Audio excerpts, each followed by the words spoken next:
Boa tarde, pessoal. E aí, como é que vocês estão? Espero que todos estejam bem. Estamos iniciando hoje, né, mais um bimestre, né, segundo bimestre. O tempo está passando um pouquinho rápido. E antes de nós iniciarmos a nossa aula propriamente dita, eu queria conversar com vocês um pouquinho a respeito do andamento dessas aulas, né? Vocês sabem que como turma remota, né, vocês são quinto ano remoto, vocês têm uma responsabilidade um pouquinho maior. Por quê? Nós não estamos acompanhando vocês frente a frente, olho no olho, cara a cara, né? Vocês não estão indo para a sala fisicamente, vocês estão remotamente, online. Portanto, para isso vocês precisam ter uma autodisciplina muito maior. Ah, professor, o que é isso? Vocês precisam se organizar, enviar as atividades no prazo, né? Fazê-las, que é muito importante, porque, gente, não adianta eu como professora ou qualquer outro professor chegar, dar aula e vocês não exercitarem, não tirarem dúvidas.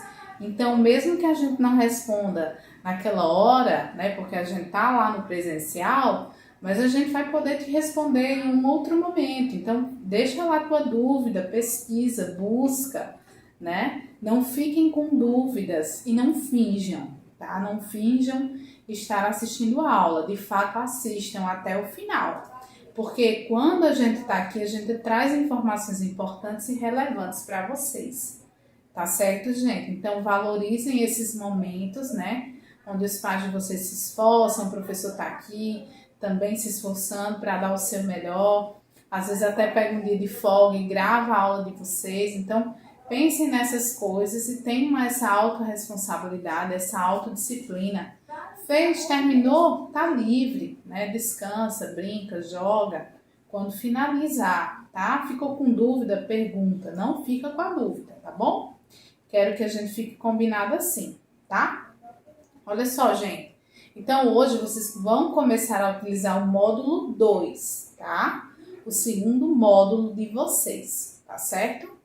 E a gente vai trabalhar com um gênero textual chamado reportagem, né? É um gênero aí que circula no meio jornalístico, assim como a notícia, que a gente já trabalhou em outros momentos, né? Quem já foi meu aluno. Então, a reportagem ela tem algumas peculiaridades, tanto na sua estrutura, tanto com relação ao conteúdo, né? E é um gênero muito importante de vocês aprenderem, para vocês verem, né? O que eu vou explicar daqui a pouco com relação ao contexto de produção desse gênero, tá? E aí eu queria que vocês abrissem o módulo 2 lá na página 2. E tem dizendo assim, né, a abertura do capítulo 4. O que há de novo? O que é que há de novo? E aí tem um textinho bem pequenininho que eu queria que vocês acompanhassem comigo, que diz assim: especialistas afirmam que idosos que convivem com pessoas mais novas se sentem menos sozinhos e passam a enxergar um sentido maior na vida. Em alguns casos, o entusiasmo aumenta tanto que eles podem até ter mais disposição para enfrentar doenças ou outros obstáculos. Então, já vou dando uma deixa para vocês, né? A gente vai trabalhar este gênero e os conteúdos serão sobre os idosos. A gente vai estar falando sobre essa faixa etária, tá? Que um dia nós também estaremos lá, né? Um dia também seremos idosos. Vocês ainda são pré-adolescentes. Eu sou adulta, mas um dia vocês serão idosos e eu também serei. Então, vamos entender esse universo, vamos entender essa faixa etária através deste gênero, certo? E aqui eu tenho algumas perguntas, né? Obviamente, se vocês estivessem em sala de aula, a gente responderia elas oralmente. Mas aí eu vou fazer vocês pensarem um pouquinho e vocês vão responder no caderno não, no livro de vocês. Caso não dê, vocês podem copiar as respostas lá no seu caderno de língua portuguesa. Questão de número 1. Você convive com alguma pessoa idosa? Se sim, relate uma experiência de convívio com essa pessoa. Então, se você vive com a sua avó, com o seu avô, você vai dizer que sim e vai relatar a sua experiência, certo? A questão de número 2 diz assim: o que uma pessoa idosa pode fazer por você e o que você pode fazer por ela? Olha, tanto adultos quanto jovens, quanto idosos, a gente tem muito o que trocar, né? A gente pode trocar coisas. Então, ó, lembrando, gente, que a pessoa idosa, segundo a legislação brasileira, é considerado a pessoa que tem idade igual ou superior a 60 anos, tá? Pela legislação, essa idade, essa faixa etária é considerada idosa ou idoso, enfim. Então, pensem nisso, tá? O que é que uma pessoa idosa pode fazer por você? O que é que você pode fazer por ela nos dias atuais? 3. O que você sabe sobre o mundo da vida dos idosos? Que textos deve procurar para obter informações atualizadas sobre essa etapa da vida? Então, o que é que vocês conhecem sobre essa faixa etária de vida? E, se vocês não conhecem nada ou até se conhecem, que tipo de textos vocês procurariam para poder saber mais informações sobre o estilo de vida de pessoas idosas? Então, vocês vão responder, são perguntas de cunho altamente pessoais, certo? E aí, gente, a gente vai para a página 3. Lá na página 3, eu já tenho uma reportagem. E diz assim, ó, em reportagens é possível conhecer histórias que dizem respeito a assuntos de interesse da sociedade. Então, tanto as notícias quanto as reportagens, que é o que a gente vai ver hoje, elas só escrevem, elas só trazem fatos, assuntos que sejam de interesse da sociedade, das pessoas, tá bom? Porque se não houver interesse, obviamente ninguém vai querer saber, tá? Antes de fazer a leitura dessa reportagem com vocês, que vocês precisam, gente, fazer essa leitura, tá? É imprescindível. Eu queria trazer alguns aspectos estruturais e composicionais desse tipo de gênero. Então, a primeira coisa que vocês precisam saber, né? Geralmente a gente sempre tem o quê? O título. A gente sempre tem um título, não é? Abaixo do título pode ou não ter o que a gente chama de linha fina, tá? O título, ele vai trazer o resumo do que vai tratar toda a reportagem, tá? Então, ela vai dar um tchan, é como se fosse uma manchete, né? E a linha fina, que fica abaixo do título, ela vai complementar a informação do título. É essa a função da linha fina, certo? Ou subtítulo, como vocês queiram chamar. Geralmente a gente tem data e tudo mais. A gente pode ter imagens e a gente também pode ter subtítulos no corpo do texto.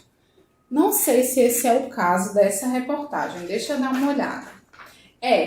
Se vocês observarem, né, na página 3 eu tenho o título: A Revolução dos Robôs Cuidadores está por vir. E logo abaixo eu tenho aí o autor, certo? Eu tenho a editora, eu tenho a data. Em verde, tá aqui, ó. Em verde, estão vendo? Eu tenho o que a gente chama de linha fina, complementando o título, né? E diz assim: o futuro de cuidadores robóticos está mais próximo do que podemos imaginar. Ah, professora, cadê o subtítulo no corpo do texto? Aí, na página 4, está continuando a reportagem, certo?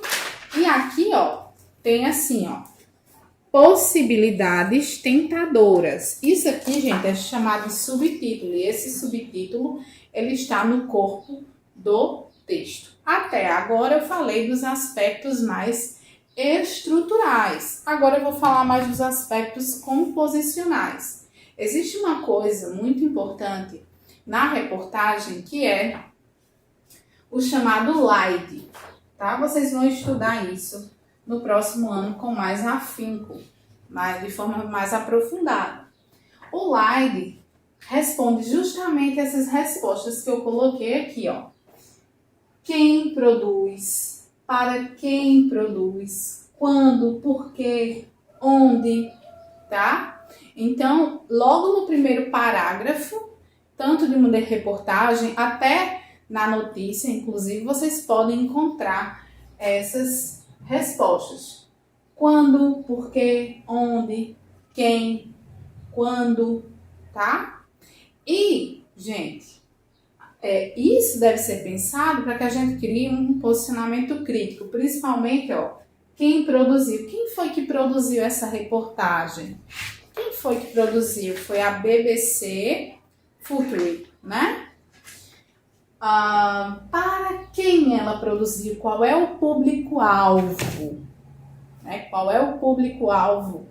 Para quem é que será que a BBC produziu essa reportagem? Quem seria o público? Jovens, adultos, crianças, idosos, todos os públicos, enfim. São coisas que a gente precisa pensar, certo? Para que a gente possa entender todo o contexto. Vou pular aqui, gente, um pouquinho para a página 8, que traz o conceito de reportagem, que diz assim: reportagem é um texto jornalístico cuja finalidade é apresentar informações sobre determinado assunto de interesse da sociedade na época atual. O repórter, antes de escrever seu texto, precisa buscar informações, apurar os fatos, ouvir as pessoas envolvidas, especialistas ou não, e confrontar opiniões contrárias. A reportagem surge de uma análise cuidadosa que o repórter faz de todos esses fatos. Essa análise, em geral, é apresentada e exemplificada com os depoimentos obtidos durante a pesquisa para a elaboração do texto, certo? Então, a reportagem é um texto jornalístico que traz essas informações de um determinado assunto, certo? Da nossa atualidade. O repórter, tá? É a pessoa que vai analisar, que vai buscar essas informações, tá? E que vai construir todo o corpo, tá? E aí ele vai exemplificar esses depoimentos obtidos durante a pesquisa e elaborar a sua reportagem. Lembrando, pessoal, que geralmente, na maioria das reportagens, o repórter ele não dá a sua opinião sobre aquele assunto, certo? Ele apenas pesquisa e traz essas informações dentro da estrutura de uma reportagem, mas ele geralmente não dá a sua opinião neste caso. Existem exceções em reportagens de cunho literário, que vocês não vão ver agora, né? Só um pouquinho mais para frente, ok? Então, eu sugiro que vocês façam essa leitura, é uma leitura um pouco extensa, então vocês vão ler em casa, bem direitinho, para poder responder as questões, certo? Então, gente, na atividade lá da página 5, tem uma parte que pede o título, a data de publicação, que também consta nessa reportagem, e o suporte, tá? O suporte é onde está aquele texto. Por exemplo, é num livro? É num site de comunicação? Onde é que foi veiculado aquele texto, aquela reportagem nesse caso? Então, o suporte é isso, tá? Qualquer outra dúvida que vocês tiverem, vocês podem me perguntar. Lembrem-se dessa questão da linha fina. A linha fina, ela vai complementar, certo? O que vem no título. Ela pode até responder a pergunta do título. Por isso, ela complementa. Cuidado com isso, tá certo, gente? Lá na página 7, vai se falar um pouco sobre o discurso direto e o discurso indireto, que é muito importante e também é utilizado em esse tipo de texto. Aí diz assim, ocorre discurso direto quando a fala do entrevistado é reproduzida do mesmo jeito como foi dita, tá? Então, no discurso direto, a fala, ela é dita literalmente, tá? Pode vir aí entre aspas, que não é o caso dessa reportagem, né? Quando vocês começarem a ler, vocês vão perceber que há uma separação, né, entre a fala do repórter e a fala da pessoa que está falando. E o discurso indireto é quando a fala do entrevistado é reproduzida com as palavras do jornalista. Então, quando o jornalista ele ouve, vai falar sobre o que a outra pessoa disse, então aí ele usa o discurso indireto. Por exemplo, fulano de tal disse isso, certo? Então, esse é o discurso indireto. É uma coisa básica que vocês vão se aprofundar nas próximas séries. Então, o discurso direto, lembrando, traz a fala literal da pessoa. Já no discurso indireto, o repórter traz a fala do entrevistado. É ele quem vai dizer o que o outro disse, certo? Outra coisa muito importante, né, que o autor desta reportagem ele optou, ele utilizou alguns verbos de elocução, tá? O que seriam os verbos de elocução? Tá lá na página 7, eu não vou nem escrever no quadro, que era o que eu ia fazer, né? Então, os verbos de elocução, gente, são os verbos utilizados para indicar a fala de alguém expressando atitudes e ações de quem fala. Então, eu vou mostrar aqui alguns exemplos para vocês. Devemos buscar ações que ajudem os idosos. Opinou. Não quero mais robôs. Desabafou. Então, outros verbos de elocução. Dizer, né? Fulano disse. Fulano falou. Fulano comentou. Fulano exclamou. Fulano afirmou. Fulano defendeu. Entre outros verbos de elocução. Esse tipo de verbo ele é muito utilizado em textos como esse e até em outros textos, tá? Então, os verbos de elocuções são indicados para indicar a fala de alguém que expressa atitude ou ação de quem está falando. Então, vocês têm que prestar atenção, né? Então, fulano opinou, fulano falou, fulano disse, fulano dissertou, fulano comentou. E por aí vai. Esses são os verbos de elocução. Gente, é basicamente isso, tá? A nossa aula de hoje é esta. E vocês farão aí as atividades que constam lá na página 2 até a página 8, tá? Lembrando que para responder, não adianta vocês virem também me perguntar sem ler a reportagem. Vocês precisam ler. Leiam, tá? Leiam essa reportagem bem direitinho, procurem entender. Um grande beijo para vocês. Tchau, tchau e até a próxima.